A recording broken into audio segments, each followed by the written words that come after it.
Hans le Balourd, comte d'Andersen.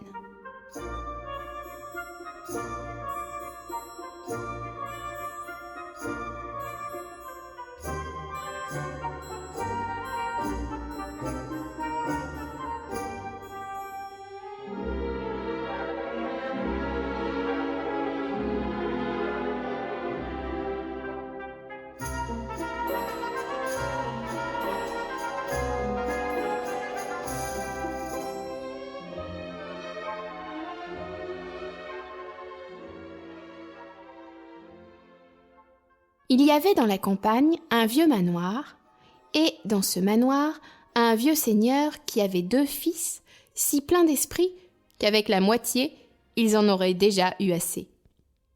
Il voulait demander la main de la fille du roi, mais il n'osait pas, car elle avait fait savoir qu'elle épouserait celui qui saurait le mieux plaider sa cause. Les 2 garçons se préparèrent pendant 8 jours. Ils n'avaient pas plus de temps devant eux, mais c'était suffisant, car ils avaient des connaissances préalables fort utiles.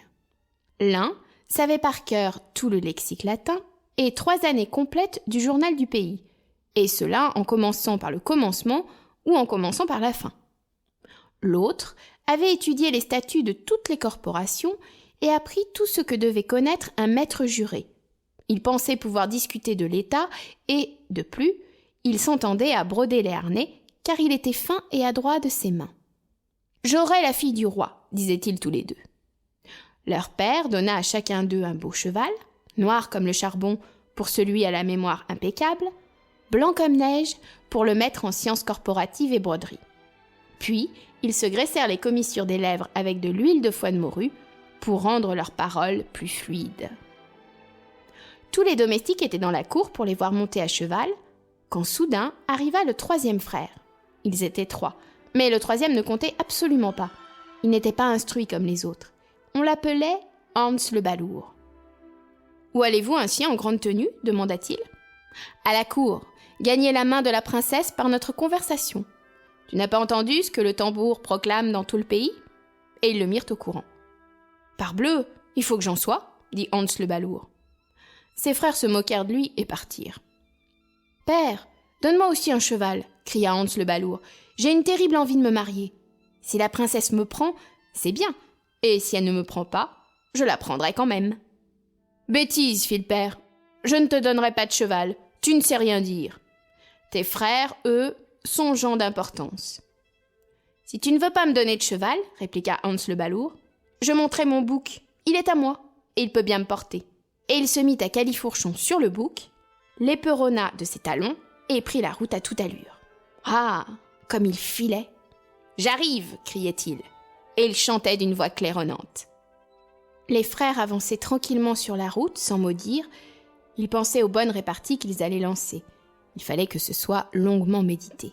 « Hola, hola » criait Hans, « me voilà ! Regardez ce que j'ai trouvé sur la route !» Et il leur montra une corneille morte qu'il avait ramassée. « Balourd, qu'est-ce que tu vas faire de ça ?»« Je l'offrirai à la fille du roi. »« C'est parfait » dirent les frères, et ils continuèrent leur route en riant. « Hola, hola ! Voyez ce que j'ai trouvé maintenant. Ce n'est pas tous les jours qu'on trouve ça sur la route. » Les frères tournèrent encore une fois la tête. « Balourd, c'est un vieux sabot dont le dessus est parti. Est-ce aussi pour la fille du roi ?»« Bien sûr, » dit Hans, et les frères de rire et de prendre une grande avance. « Hola, hola ! Ça devient de plus en plus beau. Hola, c'est merveilleux ! Qu'est-ce que tu as encore trouvé ?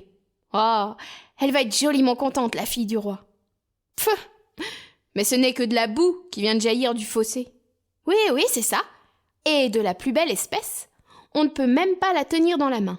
Là-dessus, il en remplit sa poche.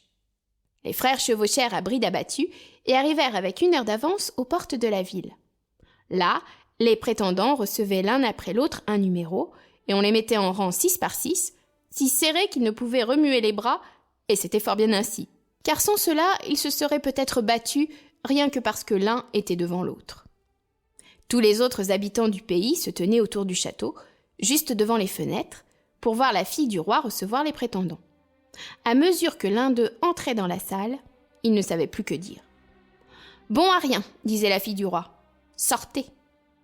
Vint le tour du frère qui savait le... Nous espérons que vous avez apprécié cet aperçu.